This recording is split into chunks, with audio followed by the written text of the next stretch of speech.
Before we get into our next speaker, I just want to thank Adam for stopping by from Whiteman Telecom, and thank you. Also, our gold sponsor, Meridian Credit Union, the Walkerton branch, and our community partner, Jeff Golding from Foodland in Walkerton. So without the help of the community partners and the sponsors, we wouldn't be able to do stuff like this. So a nice round of applause for them. Our next speaker is Anthony Wilkenson. He is the founder and CEO of No Drama Fitness. Is it drama or drama? Drama? All right, it's a business created to introduce people to lifelong fitness in a safe, supportive, engaging, and challenging atmosphere, free of judgment and discrimination. I'll let him explain it a little more in detail. Nice big round of applause for Anthony Wilkenson.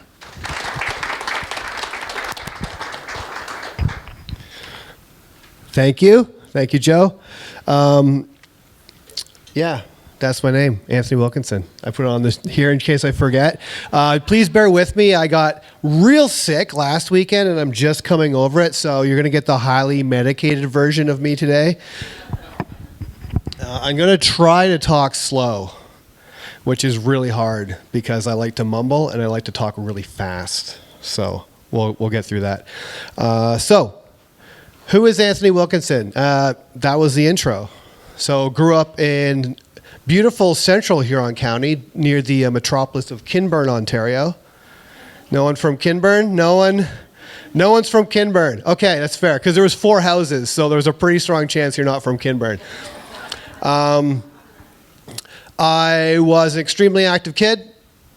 I worked in technology and got extremely non-active, and then I found fitness through this thing called CrossFit, which you've probably heard of by now, unless you've been under a rock. I was a semi-professional exerciser for a time. Believe it or not, I'm 42 now. I was 39 in this picture, but I had an amazing Papa Smurf beard. Like my mother, my hair went completely gray by 30. For reasons, I think possibly some of them environmental. And as I said, I really love the fitness industry, and I really hate the fitness industry. Often people are deceived into believing there's a short-term fix to your problems, and all you have to do is buy what I call skunk juice. Skunk juice can come in a million different permutations. And really the only thing that is going to work for you a long time is consistent habits. Sorry to spoil your dreams, okay? So I'm going to talk briefly about the business I run, No Drama Fitness. This is from a staff meeting I ran because work with what you have, okay? So we use the analogy of No Drama Fitness as a bus ride. So our mission is to introduce people to lifelong fitness. Basically the mantra we do is continuous improvement through conscious effort. So without every day, every training day, you're trying to get a little bit better, and that you're being mindful and present during your training sessions. So that you come into the training session with a goal, you have an intent throughout your training, and then the next day you're going to just move 1% down the road, okay? Our product that we sell, A, coaching, B, the outcome is that our clients live healthier, happier lives. Our best clients value our services, are focused on health as opposed to, say, weight loss or aesthetics, although those things can be part of the health picture. They want to be coached or led, they are consistent, and they support their training partners. We have this is being filmed, so I'm going to say we have a no jerks policy at the gym. There's another word I use, but we'll stick with jerks for today, okay? Our staff, we were looking for staff members who help first, are growth focused, again, that want to be coached or led, are consistent, and are willing to ask questions, sometimes difficult ones. People, again, coming back to sort of our core product, we do private training and group training. Our group training model is basically through CrossFit, and we view CrossFit as a method. I don't know if you guys are aware of what that looks like, but for people who see it via YouTube and social media, CrossFit became really popular by creating like the sport of fitness. So there's a sports aspect to it. So by putting a scoreboard up, people tend to work harder, and people that work harder consistently tend to get better results.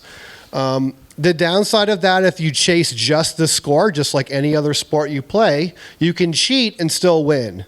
Does that make you a better athlete? No, right? So the downside of the scoreboard is if you move poorly in pursuit of more speed or more repetition, then obviously you're going to see injury. Okay, so we dial that back a little bit, and really we focus our business on the health side of things. So we're in disease prevention and longevity, right? Clients who train with us have less chronic disease and a higher quality of life. Our clients are more successful at the other things they do outside of the gym, are happier and kinder. Our clients are role models in their community, and this is our challenge to our staff, is we need to do a better job of telling those successes to the community around us. So fundamentally, our approach is we strengthen the individual. Strengthening the individual strengthens their family. By strengthening the individual and their family, we strengthen the community around us. Okay, so a little bit about me. So this is the part that's deeply uncomfortable, because I like to talk to people about what they're doing and where they want to go and how can I help them.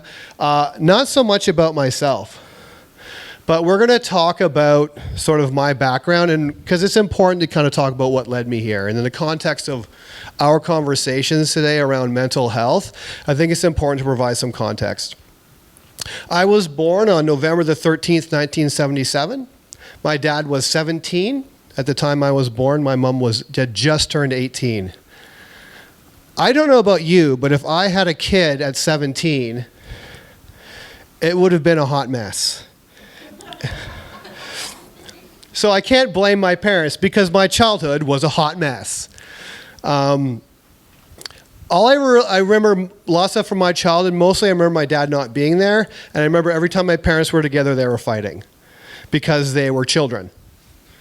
So that's a lot of what I remember in terms of like my really young years leading up into kindergarten. I just remember if I saw my parents separately, things were generally pretty cool, although they seemed both super stressed out. And if I saw them together, they were fighting.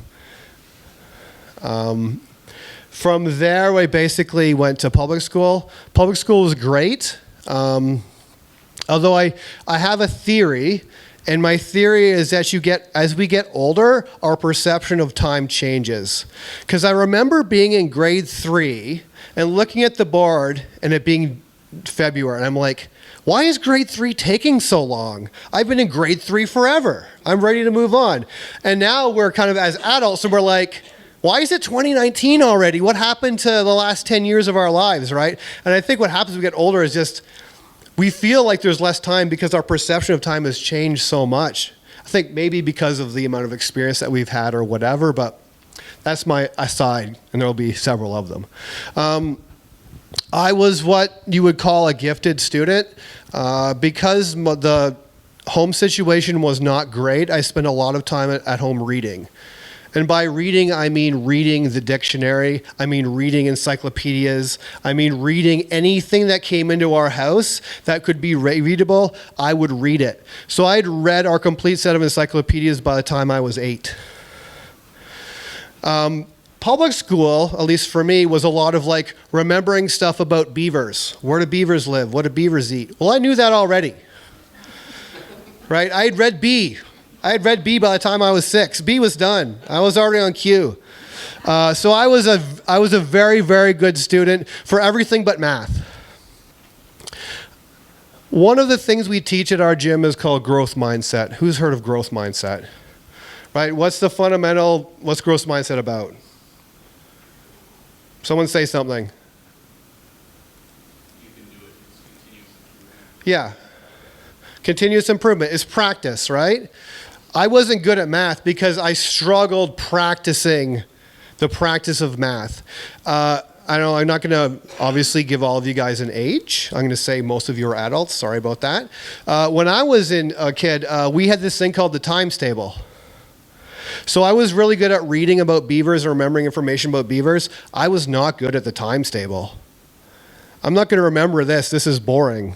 Okay, and therefore I struggled with math because computation was difficult. Because if you remember things, if you remember 5 times 5 is 25 and you can recall that instantly, your computation speed goes way up. That, when I was in public school, seemed to be the only way to teach kids how to do math, and I was very poor at it. Therefore, I was pretty poor at math. I was okay, but I was definitely, I remember a lot of struggles about that. A lot of struggles around why won't you memorize a times table? I'm like, because I don't know why was the answer, because I was like, 8 or 10 or whatever. So scholastically, and I was a straight A student, though, regardless of all that stuff in public school. I went to high school and immediately got D's. Because it wasn't just about knowing stuff about beavers anymore and reading the encyclopedias. It was about doing assignments. And so you would get an assignment, you would go home and do your homework. I never went home and did my homework. I went home and went outside of the house because I did not want to be inside of the house because that's where all the chaos was. Okay? Or if I was inside the house, I would be in my room and, reading or whatever, right? So I kind of went from my teachers kind of the praise of being gifted, being a natural, again, back to growth versus fixed mindset. I was a smart kid, which was a fixed mindset, right? And then I went to high school, and then I was the lazy kid because my teachers knew I could do the work, but I didn't do the work. There's this thing called ADD that didn't exist it kind of existed circa 1990, but not really, right? So I just had a bunch of really frustrated teachers. Here's a kid who's really bright in the classroom setting. I give him an assignment he's clearly capable of doing, and he's not doing the assignment, right? I think back then as well, the mental health aspect or that side of education, I think at least the school I went to, again, very well-meaning, but not a lot of those resources existed. So the teachers were like, we don't really know how to help you. And so I kind of struggled my way through high school. So basically, history would be an A, and then I found computer science, and computer science was all A's because that was easy. I don't understand why the kids couldn't do computer science. You tell the computer what to do, and then it does it. It's easy, right? So that's kind of what led me through that career, right? So I had straight A's, and anything involving a computer was perfect. Originally, I was going to be an auto mechanic because my dad was an auto mechanic, regardless of our sort of personal friction, shall we say. Then I'm like, nah, cars, you get dirty, you smash your hands all the time. Let's do computers.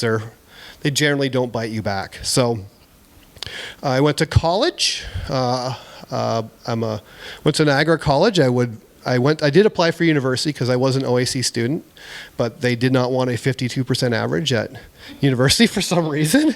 So I ended up going to college. So I went to Niagara College. We're now into part 3, is what is freedom? So as I said, my parents were stressed out all the time. They had no idea what to do with this kid. I'm the oldest of 3. I have an Irish twin, which is the best phrase ever. So I have a sister who's 11 months younger than me who did quite well in school. And then I have a little sister who's 8 years younger than me who also did really well in school. I have 2 really mature, responsible sisters, and then a kind of me who's kind of spinning off into space as the oldest. So anyways, I got accepted to Niagara College. I was going to go to Fanshawe in London, but then I was going to stay home and commute, and my friends were like, dude, you have to get out of your house. You have to leave home. So I ended up going to Niagara College because that was the furthest away while still in province. So I got to college and realized as much as I didn't get along with my mom, she did a lot of things for me that I now have no idea how to do. I kind of know how to cook, and I kind of know how to do laundry, but I grew up on a farm, went to a small high school, I biked back and forth, and I had no idea how to drive. For me to drive into St. Catharines, because I was I joined every sport I could, because I love sports, joined every sport I could in college, and I realized I had no idea how to drive to St. Catharines and buy equipment. Because I'd actually, I think, bought stuff for myself in the store twice at that point. I had never played organized sports, aside from like the sports you play at school where they bus you around and stuff, I'd done all that. But for me to like, oh no, we're playing rugby in Whitby and you have to drive to Whitby. Like I didn't have the mental skill to do all these things. So I felt like, okay, I'm free and it's completely terrifying and I have no idea what to do. Of course, this is what adults go through all the time. We just learn to kind of tamp that fear down or like live with that sort of stuff, that uncertainty. But for me, my whole college experience was just being completely overwhelmed. And so as a response to that is I stayed in my room and played video games a lot. And by a lot, I mean I went to class like my first semester. I think I went to class for the first 2 weeks and then stopped going to class. Thankfully, the barrier to entry, the computer programming program at Niagara was designed for people who didn't know how to computer program, and I already did. So, surprise, I had 90s in all the computer programming classes, and I had 50s in all the other classes. So that was my college experience, really. As I did a January start, so it was a year and a half of college, so I could be basically in and out, which I really liked. So I got into second year, and I realized I'm going to have to leave college, and I'm going to have to go get a job. And I have no idea how I'm going to do it. And if I feel like right now I'm completely paralyzed, so paralyzed I'm stuck in my dorm room playing Unreal Tournament and Quake 2 at the time for you nerds out there. Shout out. Yeah.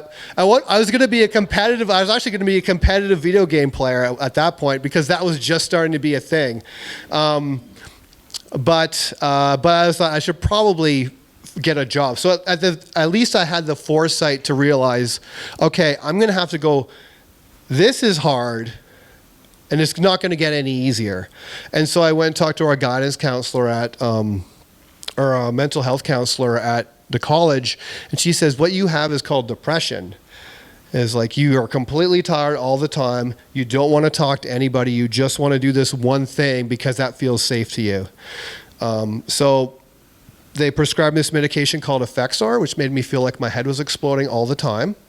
And I'm like, boy, this is even worse. Now I'm really tired, but also my head feels really weird. And then I graduated college, and I was like, oh no, what do I do now?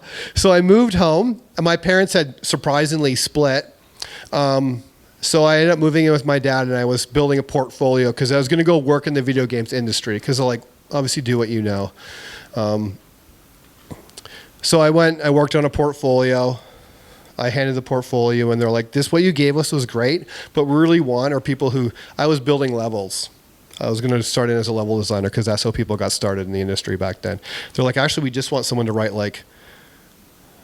us small programs, and we need programmers, and we start them off like really easy. And for some reason, like I was so frustrated because I just spent all this time doing this thing I wasn't that good at, realizing what they wanted to do was the thing I good at, and I like literally just gave up, and so I went and worked in construction. I have no idea why I did that. But when you're young and feel completely lost, you're going to always follow the path of least resistance. So I worked in construction for a couple of years. Where I went to part 4. Worked in construction for a couple of years and then got a job at a friend's computer company. I fixed computers, which I was really good at. They had a really big client who couldn't find anybody with talent to manage their IT department. So at 25, I took over the IT department of a $100 million company. I had no idea what I was doing. None whatsoever. I worked on what's called an AS400 or an IBM mid-range. It's a $250,000 computer. If it goes down, really, really, really bad things happen. And people get very, very, very excited. Thankfully, because of my upbringing, I had 2 really good superpowers. One, I was completely independent because aside from as I said, my mother who would feed and water me, right? But aside from that, I learned how to do everything else on my own.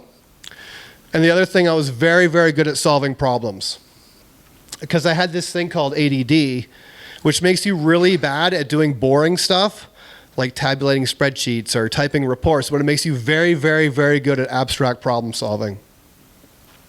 So I worked at the business for 5 years and I was very successful. I reported directly to the vice president, who was continually frustrated why I wasn't providing him progress reports or filling out these timeline spreadsheets. He's like, why aren't you filling out these very exciting spreadsheets? I'm like, how about I just do the work and make the things go good and you leave me alone? Unfortunately, because I was 25 and completely terrified of everything all the time, I didn't talk to my boss and be like, hey, like, if I had some admin support for people to do like the typing out the report stuff, I can crush the problem solving, keeping things running stuff. But again, here's the benefit of hindsight is a thing. So after 5 years of working at this company, I left. I started my own consulting company. Business, a lot of it is about being persistent, following up, providing value to the client, a lot of explaining what your value proposition is, what is it that I do and why is this valuable to you. I was really bad at all of those things. I was very good at solving problems. So that's what I got hired for often. As I get called into a company, I worked in and around sort of Huron County, so small manufacturers that had 20-year-old computers that were held together with duct tape, talking to like manufacturing systems that were designed in 1964. Like it was all this stuff that was cobbled together because they took it over from their dad, and then they added a computer, and then how to make the computer talk to the thing. So I was brought in to fix all these really bizarre systems because the guy that they had to fix it died or moved away or like the president was the guy that also did all the computer stuff. Like this is what happens in small businesses is you wear a lot of hats. So I was brought in, I was the guy that they could walk in, figure out what they were doing and then try to fix it. Right? So I got a lot of work as just kind of being the troubleshooter. But what I realized is a lot of them needed to like really rebuild their system from the ground up and think about what the next 5 years is going to look like, as opposed to say like me being called in at like 5 a.m. or at like 10 o'clock at night because the industrial knitter's gone down and we needed to talk to the other machine, but the person is away or whatever, and spending like all night there getting their manufacturing floor up and running. And of course, I didn't charge enough for this service. So anyways, that business failed. That's a very long explanation for a very short answer. That business failed. It was a lot of fun because I really like solving problems, but it didn't make me a lot of money. From that business, while I was still sort of working in my real job as the head of IT, I was working 16 hours, 18 hours in front of a computer. My first meal of the day was the sausage and egg McMuffin. Beautiful, wonderful. My second meal of the day, Subway, eat fresh. I don't know who actually eats fresh at Subway, but I would get like the Subway melt, right? Because you want all the cheese and you want it melted and you don't want it to have any vegetables because those are stupid, get those off there. So my diet was 100% garbage. I would usually eat out at night as well. Oftentimes the company would pick up pizza for dinner because I would be like working late somewhere, right? So I would have this sort of McDonald's Subway pizza diet, and when I was in college, there was this thing called mixed martial arts. UFC was becoming a thing, and so I was like, I'm going to do that too. And then I realized getting punched in the head is really bad for you. But when I was fighting, right, I was fighting 180 pounds. When I was working in IT, I weighed 220 and was a very fluffy boy, and just constantly tired, just felt like garbage. And so what happened is this movie came out called 300. Only me and the nerd have seen 300 probably. Yes, we've seen 300. Okay, thank you. I own it. Perfect. Did you watch the behind the scenes for 300? Did you watch them training? You're like, I've seen all I need to. So the physical preparation for the actors in 300 is run by a gentleman called Mark Twight. He's an insane human being who runs a business called Jim Jones out of Utah. And what they would do is they would do extreme high intensity circuits. They would flip tires. They would pull ropes, loaded ropes. They would do rope climbs. They would lift weights overhead. They do all this really, really awesome looking stuff. At that time, CrossFit had what was an SME program. So when CrossFit started, it was Greg Glassman. He found people who were the leaders in all of these other disciplines and brought them in as SMEs, which is subject matter experts. Mark Twight was one of those people. So Mark Twight had trained the actors for 300. He was affiliated with CrossFit somewhat loosely at the time, and I found CrossFit.com. So CrossFit was designed as a garage gym sort of workout system. And they would release workouts for free every day. At that point, I was a homeowner. I had a little property out in the country. I went and bought weights. And by weights, I mean someone on, I don't think it was Kijiji, because I don't think Kijiji existed. I think it was like the Triad or something. So anyways, I bought someone's weight set. What I didn't realize is the weight set was a steel bar. They'd welded washers onto it to act as collars. And then they had those York, if you remember those York plastic plates that were filled with like sand or industrial waste or concrete or something. I don't know what they were. So I had this steel bar and I would slide the plates on, but the plates would slide off. So I would duct tape the plates onto the bar. And then so I would open CrossFit.com and it would say like for time, 30 push presses in a 400 meter run, 5 rounds for time. YouTube didn't exist. So you couldn't go online and be like, what is push press? Because no one knew any of the weightlifting movements, no one knew what they were, right? It was only the really weirdos did Olympic weightlifting. By weightlifting, I mean the snatch and clean and jerk. That was a super specialized field. So none of that information exists on the internet. So I would have to Google to figure out what the movement was. I would perform the movement at a weight that was completely way out of my capacity as like a relatively untrained athlete. And then I would be like laid up for like 2 weeks. And then I would do another workout. So I was on the once or twice a week workout regimen where I would just destroy my body. And this is how CrossFit got a bad reputation. It's not because of them releasing the workouts. It was because of idiots like me who didn't know what they were doing and just going ham and just destroying themselves. So while I was kind of running these businesses, I was occasionally doing these very intense workouts and just like jacking myself up steady. But the workouts were fun, and over time, I actually got more fit. Thankfully, I was young and stupid enough that I didn't get super duper injured, so I could keep doing what I was doing. So, back to the career path, okay? So I was running a consulting business. It wasn't working out. I wasn't making enough money. I had ran into a friend, and he was a chiropractor, and he was helping some people. He was getting into some personal training. And so we met each other through mutual friends, and I was kind of helping him. I was like, oh, have you heard about this guy called Pavel Sulitin, who was like the guy that kind of brought kettlebells to North America from Russia? And have you heard about this thing called CrossFit? And so the people that he was training, I kind of got into that group, and I was kind of feeding this guy information. We talk a lot about training. So I was still doing IT work here and there. I was doing some IT work, and then I was working out as part of this group, and then I'd started training people. So I started basically I helped this friend of mine open a gym, and I started doing some training for him. And I was doing some consulting work, and it happened that a job had come up in public health that I applied for and got, so I had a real job again. So I'd use this position in public health to basically help finance the next step, which was No Drama Fitness. So I got really lucky is that I had an OMERS pension, and the job was really good, and so I put 2 years in that, and then I left, cashed out my pension, maxed out all my credit cards, and opened a gym. This is a terrible way to open a business. I should have learned from the first time, but I didn't, right? Is you take all the money you have, and you need to spend it all, right? And you start at zero.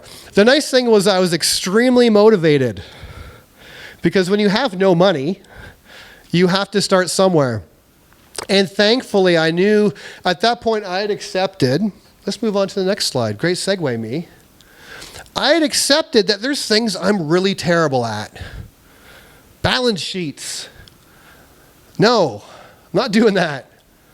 right? Reports, not doing that. Invoices, not doing that. Bank deposits, not doing that. Thankfully, in the gym industry, there's software available where you want to sign up for my gym, you put all of your banking information in, and once a month it takes the money out. This is Nadine, by the way. Everyone give Nadine a hand. Nadine gets a hand. Nadine's been at my gym for 2 months now. 2 months. So Nadine got this spiel, right? Which is like, do I give you money? I'm like, no, don't give me money. I'll spend it on stuff. I have habits, right? You just give the money to the computer man, and the computer man puts it in my bank account. So in the fitness industry, thankfully, because of the way it kind of already operated, is like I could avoid a lot of those things I was bad at off the hop. My job really was just to talk to people about what are your goals? What do you think the best path to get there is? And we'll work together and we'll move you along that path. So this is me. I could tell you all the stuff. I've taken 1 billion personality tests. I'm a blue for, what is that thing? The colors. What is it? I don't know. Is it true colors? There's like green, gold. I'm a blue, whatever a blue is. Okay? What's the other one? I'm introverted, feeling, perceiving, right? The only one I found that's been really effective in my business is this is the Kolbe. The Kolbe is a cognitive learning framework. So basically, the Kolbe tells people how I work. What's my work method? Okay, I'm a 7 in quick start. That makes sense, right? I'm really good at picking things up. I'm a 3 in follow through. No, I'm not going to write a report. I'm just going to do it. I'm just going to start it and do it. And no, I'm not going to, and then I'm going to move on with my life. I don't want to describe what I did and how I did it necessarily. Does that make sense? For me to sit in front of a computer and get the information out of my head, this is why I was also very poor at handwriting, right? It's like for me to get the information out of here is physically painful to me. Like I did this last night at 10 o'clock, surprised. No one's surprised, right? Is like, for me to get this out as I either need a ton of pressure, right? Or now, because I'm smart as I've hired an admin person that I just talk to. She's like, how does this work? I'm like, well, I do this. And she's like, then what do you do? And like, then I do this, right? I can verbally, I'm okay, which is great because now we have this thing called YouTube. Now this thing called Instagram is I can just talk to people like I would normally do. And this is really easy. If I was to write an essay or provide this as a written sort of situation, it wouldn't get done. Okay, so important thing is like all of us are superheroes. We have things we're really good at and we have things we're really bad at. So my suggestion for everybody is to just double down on the things you're good at and to get resources or collaborate with people to cover off the things that you're bad at. I realize that's much easier said than done, but that's the only reason I've been able to run what I would describe as a successful business. And by successful, I mean profitable, because that's how businesses work. So the next slide, let's find out. Okay, enough about me. Let's talk about, I'll talk about my keys to success, and then we'll talk a little bit about physical fitness, okay? So keys to success for me was hire the right coach. So my coach is Brian Alexander. He lives in Chicago. He's a very, very sweet man. He's very soft skills. So he realized that he was actually ruining his employees, which is where the Kolbe comes from. So he found the Kolbe test.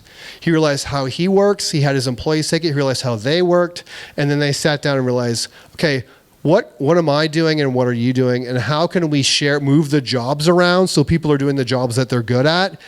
So, because everyone, out of this giant list of tasks, because we have different people, with different personalities and different work methods, there are jobs at everyone on this table that is going to be really good at. And that's how we need to break it up based on how we work. So the jobs suit the person, not I hire a person to do job A. We look at the jobs as a pool and we figure out who's best suited to do the job.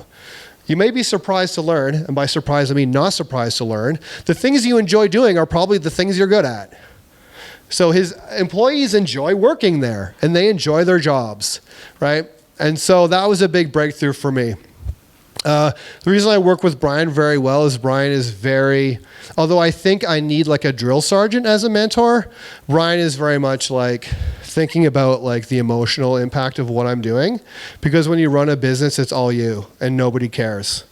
I mean, people care, but like when they're providing your service, my job is to take care of them, but not necessarily for them to take care of me, right? So a lot of what we've talked about is how can I take care of me better? As I said before, that's our goal as a company. How can I take care of me better to take care of my community better?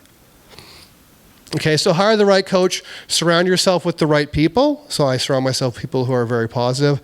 I surround myself with people who support the mission, which is self-improvement in some aspect. Let go of who you are or what you are supposed to be, right? So I went for a while being like, I'm the guy with the rough background and like everyone should feel sorry for me or I deserve special consideration. I wouldn't say that, of course, because saying that sounds really gross. But I definitely had to let go of like, why are people being dicks to me, right? Because you didn't realize, because everyone has stuff. All of you have stuff. I have stuff when the stuff collides, right? So I was like, give me some consideration, okay? So a lot of my work has been letting go of that. Letting go of who I'm supposed to be, right? I was like the wonder kid of the family, so I'm like, I'm gonna save everyone from this crap situation we're all in. And I'm like, ooh, that's a lot of pressure. Uh-oh, right? So I had to let go of a lot of that stuff. Like, I'm gonna do the work I enjoy doing because it serves people, and I'm gonna do the best job I can at it, and I have to let go of all the other stuff because I can't control any of it, okay? And as I said, take care of yourself. Right? In my business especially, because the gym industry, and again, people view CrossFit as like the super hardcore competitive thing. It's soccer moms. It's like the bulk of my population is women in their 40s. And guess what do they do all the time? They drive their kids around because their kids do 8 million things, right? And they're taking care of their husband. Even though they both work, the wife is still kind of doing most of the domestic duties. Although I think that's changed quite a bit because I do interview people and talk about their lifestyle. So women are chronically like everyone else but me, and then they're like, why am I falling apart? Right? It's because of the self-care. And for me, it's a difficult conversation being like, how can we budget you some time for just you to take care of yourself? So that's what we provide at our business. We provide you an hour of just you. You're just going to work on you. You don't have to think. You just walk in the gym. I'm going to tell you what to do. I'm going to show you how to do it. And I'm going to walk you through the whole process. And then you get to get a little afterglow of, I've done some really good work today. I'm really tired, or I've done this new thing I never thought I could do before. And then you can go home feeling good about yourself, and then you can go and crush the rest of the activities you have to do. Okay. Actual stuff. The importance of physical activity. Almost always the harder you work, the better. So walking is good. If walking for 10 minutes puts you out of breath and you're sweating like a hog, I know everyone feels really attractive all of a sudden, right? But women especially, women are always like apologizing to me because they're all sweaty. I'm all sweaty. I'm like, that's what you're here for. Be more sweaty, right? So if walking for 10 minutes is a lot of effort, you're really sweaty, you're really tired, right? That's what you should be doing. Right? The what is not quite as important as just doing it regularly, doing it for a set amount of time usually, and being consistent, okay? We run 1-hour training sessions and it's hard work, right? So typically what we do in our training sessions is a half an hour of strength or skill. So you might be squatting, you might be working on pull-ups, you might be doing some gymnastics work, right? So we're going to spend half an hour practicing a skill. We're getting into a position and moving from position to position, and I as a coach, I'm going to figure out what you can do right now. We have these giant rubber bands, which are super awesome. So like anybody can do pull-ups. We just give you giant rubber bands, okay? And as you get better, guess what happens is the rubber bands get smaller and eventually they go away. I don't care what you can do. I need to meet you there, but then I just need to make you a little bit better every day. So we have people who say, I can't do a push-up, which is nonsense, right? You can do a push-up off the wall, you can do a push-up off this table. As you get better, you're going to go on the floor. And then once you're on the floor, I'm going to have you walk your feet up the wall and do handstand push-ups, right? You're not going to do handstand push-ups today, although some of you might. But eventually you have a next step. Where am I at now? What's the next step, right? And it's just moving the goalpost a tiny bit. Physical activity, I talk about this all the time, is try to leave your home stuff at home. I check in with people when they walk in so they can be like, I just had a big fight with my husband, or my kids are jerks, or whatever. And so it's good that we're like, okay, let's take a big breath. Let's just set that aside from now, and let's focus on you. Let's focus on you for the next hour. And then check in at the end and see how you feel about your problem at the end of it, okay? So when you get into that area where like you're really deeply uncomfortable physically, a lot of the chatter upstairs goes away. And I'm like Mr. Chatter upstairs, so I can attest to this. Increases the connection between the mind and the body. We have this idea that I like to think about little you, right? So there's little Anthony upstairs who's like pulling the levers to make my arms and legs do stuff. People get this idea that like your brain runs everything. Your brain's running your muscles. What people really forget is that a lot of the hormone responses are triggered by the muscle. So when your muscles get depleted, they send a signal to your brain to do something to fix this problem that's happening. So the mind-muscle connection is super important. So it's a feedback loop. So your muscles are feeding back to your brain. And so you get a lot of these positive outcomes because the muscles are moving. So increase in mind-body connection. There was a study about onset and severity of depression. Basically, their findings was the people that had the best results did 60 to 75 minutes of intense activity 3 times a week, and they reached the maximum benefit after 10 to 12 weeks. For a lot of people, they're like, I don't have an hour and 15 minutes. So that's the maximum effect. But even doing, say, 20 minutes a day, right? Again, day one, and this is the quote at the bottom, day one, it's not going to be like, you're not going to be a superstar. It's just do something for a little bit of time, and then next day do something for a little bit of time, and then the next day. So it's better to start small and gradually increase, right? What do people do in this industry? What happens in January, everybody? And what do they do when they go to the gym? They hit it hard. I'm going to start here. I'm going to start 100%. I'm going to maintain 100% for, I guess, until beach season. I don't know what people are thinking. Right, I'm going to hit 100% in January, and by July, I'm going to be like a chiseled Adonis.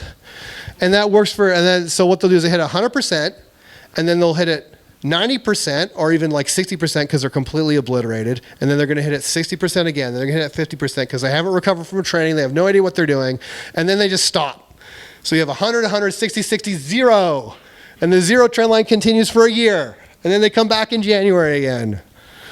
So I tell people, again, I'm like, we're known as like very intense exercisers. And people are always like, yes, I want to come and be super aggressive. And I'm like, you know what my job's going to be? Slow down. Do less. Right?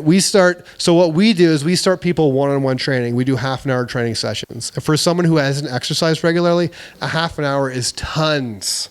A half an hour is like, how was it yesterday? It's great, but I'm stuck on my toilet. Can you drive to my house and pick me up? Right? My job as a coach is to figure out what that effective dose for the athletes are. And the effective dose for someone who's untrained is small and can only get bigger over time, okay? So this idea of like, I'm gonna like work out, I'm gonna hit it super hard, I'm gonna give it 100% effort, I'm so motivated, for 3 months and then I guess I'm set for the rest of my life, that's a complete pipe dream, it's not gonna happen. Start at 5% or 1% or whatever you feel you can do, and then gradually do a little bit more every day, okay? Because for that guy doing 10% for 3 months, way better results than the guy that did 100% for 3 days, right? I'm not good at math, so I'm not going to try to total that up. Also, reduces onset and severity of depression, maintains mental health in aging populations. There's also talk about some of these seniors activity programs seems to be, right? I'm not sure how strong the evidence is, but appears to be helping lower the incidence of like mental health issues with seniors as they age because the physical activity creates that feedback loop, right? So the quote, I'm going to read off the slide because obviously that's what everyone wants me to do. Even small improvements in exercise or diet can create a positive upward spiral that increases the sensitivity of dopamine receptors that signal reward. So the exercise will eventually become rewarding, even if it seems unimaginable at the outset. Right? So this is why we run our gym the way we do, is we start people one-on-one with a coach, because I can very carefully dial what's appropriate for you. If I took you and threw you into group class, which is what I used to do when I opened my gym, because I'm just as dumb as everybody else. I'm like, people come and do these really intense exercises. I'm like, oh, I'm so good at this. And they would come in, work out for 5 minutes, throw up, go home, and I'd never see them again. Right? All I did was prove to them that you're in terrible shape. Well, they knew they were in terrible shape. That's why they came to me. Right? So that's why we start with individual, so that we can figure out what's appropriate for you, and then you can start developing the habit of physical fitness. Building exercise habits 1. Okay, so this is the habit loop. Cue, craving, response, reward. When do you guys eat the healthiest out of your day?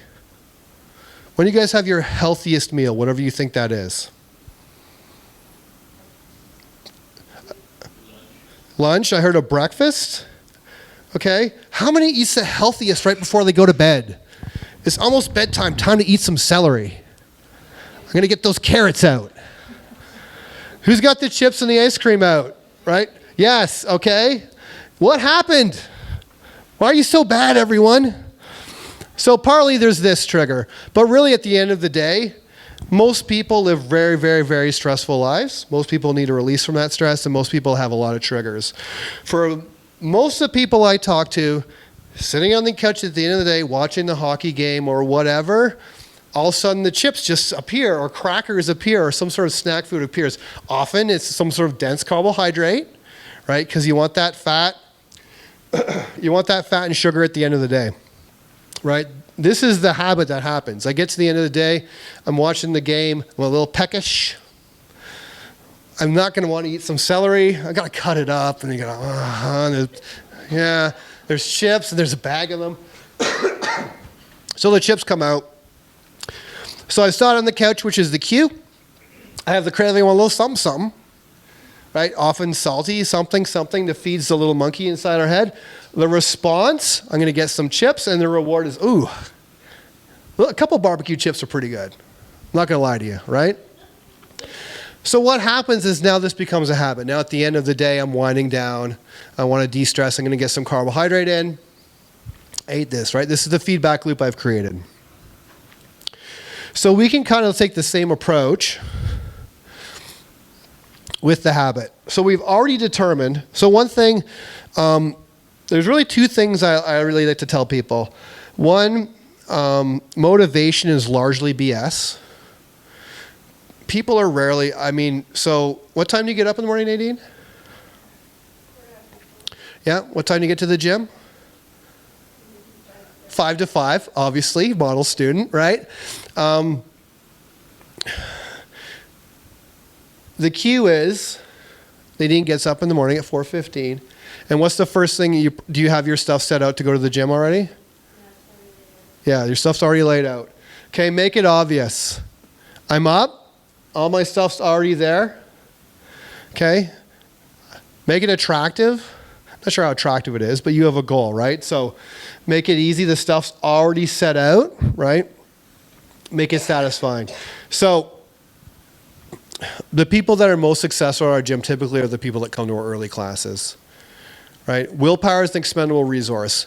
Nadine's already got her stuff staged, gets up, grabs her stuff, leaves the house. There's no thinking, because no one thinks at 4:15 in the morning, right? You get up, grab your stuff, you're out the door, you're at the gym, and then it's autopilot, right? The most important thing I tell people is all you have to do is show up. We take care of the rest, right? For everyone, the showing up is the hardest part. Okay? So people want to make a change in their life. That's the attractive part of it, right? I either want to take some time for myself. I want to increase my mental clarity. I want to increase my physical capacity, whatever that happens to be. Make it easy. Stage your stuff the night before. Create this schedule. Block it out in your calendar. This is the time I'm doing this thing, okay? You're already on autopilot then. And my job really is to make it satisfying. You came and did some really good work. You're in a sweaty mess. You're getting that nice dopamine rush at the end of it. You get the deferred gratification of being uncomfortable, and now the discomfort is over, and I'm a better person for it. So we can kind of take, really a lot of what we talk about is taking bad habits and trying to exchange it for good habits, or building good habits, so that at the end of the day, when you're eating the ice cream, you're like, I have to get up at 4:30 or 4:15. Right? Maybe I should just go to bed right now. Maybe I should just brush my teeth and go to bed because it's 9 o'clock. Okay. So how is this ice cream serving me? Now, ice cream is delicious. You should still eat ice cream. Right? I don't want to be one of those people that goes to a birthday party and it's like, I don't want cake. What is wrong with you? Eat the cake and the hot dog. Okay? Further reading, these are books that I found very, very helpful. Man's Search for Meaning by Viktor Frankl. A lot of that talks about Adlerian psychology, and basically your past traumas are not, the things that happened to me in my childhood are not happening to me right now, so I can move on, right? The things that happened to me in my childhood have taught me lessons to then make me more empathetic and caring as an adult. Okay, Atomic Habits, which is a really great book. It's about the habit forming side of things. I think this is super recommended reading. The Untethered Soul, The Journey Beyond Yourself. This is where, so I grew up like science. I'm a computer programmer, science guy. The Untethered Soul is a little woo-woo, but I think it's 100% solid, which is like, you sit at the very core of your psyche. So inside of like your thoughts, your hopes and dreams, you're sitting behind that even. There's something in there, and that's your soul. And you're just inside there looking out. And so you can actually let go a lot of those activities and a lot of those like limiting beliefs. It's hard because a lot of it, because of my the way my brain works, there's a lot of overthinking and just a lot of thinking all the time. But if I can step behind all of that thinking and just be who I am, there's a whole lot of clarity that comes with it, and I'm just working on it. So that's as much as I can explain it. Okay, and then 12 Rules for Life, Jordan Peterson. Right, take care of yourself, be responsible, and then you can take care of others. That's my talk.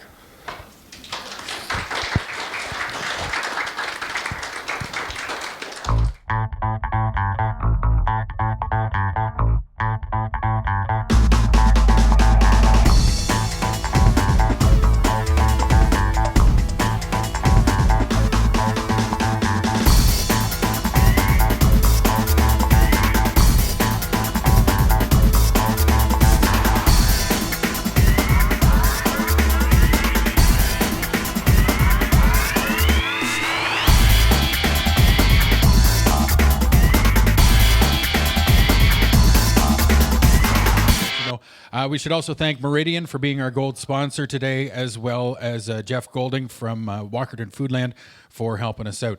Just a couple save the dates. There's an evening of entertainment in recognition and appreciation to our first responders. Saturday, April 27th in Teeswater at the Town Hall.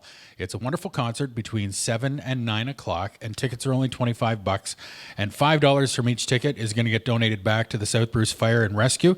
So if you're looking for tickets on that, just go to the Eventbrite website or Boomers in Teeswater or Pharmasave in Wingham. And also for first responders, the next Invisible Wounds conference for the first responders is going to be October the 9th at the Best Western in Best Western. Which one is that? It doesn't say which Best Western. Conference Center. Details will be posted. That's what I thought. So it's the Best Western in Walkerton. If you've never been to an Invisible Wounds conference and you're a first responder, please put this one down on your calendar. Make sure you you're going to attend because it is phenomenal. We're going to veer away from the schedule just briefly. I want to introduce you to my friend Shannon Mercer. Hi, everybody. I want to thank Deb for inviting me just to speak for a few minutes here today. My name is Shannon Mercer, and I live in Wingham, Ontario. And I am the co-founder of a mental health group in Wingham called Mental Health Matters. And I started this group with a couple of other people because we were responding to a need that we felt was in our community. There had been a suicide of a former student of mine. I'm a teacher at Medill, and in March of 2017. And so I was obviously shocked. Last person I ever in a million years would have thought would die by suicide. And as a response, I formed a group with this boy's sister and father. And with this group, we thought that it was really important to talk about mental health. So to have events like these where we're trying to have a conversation and talk about how we can end the stigma surrounding mental health. Because one of the things we realized was we didn't really know a lot about what mental health supports were in our community. I had lived in that community for probably 16 years at the time, and so had no idea who I could talk to about mental health, because after George died, I had a lot of questions. That's the student's name. I had a lot of questions because I didn't see a thing coming, and I wanted to try to help our community understand and heal. And so since 2017, we've done a number of things in Wingham. We had an information event in 2017, July of 2017. We had a Wellness Day event last May, and we have a walk actually coming up this May 11th in Lucknow. It's called the Family and Friends Movement for Mental Health. And basically what we're trying to do with these events is, again, raise some awareness, have a conversation, tell people where they can go if they need help. And also we've been providing training too. So we have either subsidized or fully funded training sessions we've trained 70 people last year in mental health, first aid, safe talk, and assist. We really feel like that education piece is really important in terms of making the community feel comfortable about dealing with situations that are uncomfortable, and to be able to help individuals find somebody who can be their support. Whether that's us just listening, we're not counselors, we do have some training, but we also try to connect individuals to those mental health supports that we learned of a couple of years ago that are in our community. And so we want to thank, again, Deborah and everybody here who has spoken and who will speak, because I find I'm learning a ton at the back there, and I really love to be in a room full of people who want to learn, who care about people, who hold events like this because they want to be socially responsible. One last thing I wanted to mention was I was talking with some people over the lunch break, and what Mental Health Matters Wingham is trying to do, our new kind of exciting thing is we're trying to win a space in Wingham. We're part of a competition called In It to Win It, so that we can win a space so that we can have a walk-in center. We have been really busy with people who have been contacting us on email and on social media, asking us questions, asking us to be connected with people. And also, one of my partners in the group just did a self-care workshop at the Child Care Center in Wingham, and we'd like to do a little bit more of that as well. So just thank you so much for this, and it's wonderful to see everybody, and I love to be in a room full of other caring adults, so thank you. Thanks, Shannon.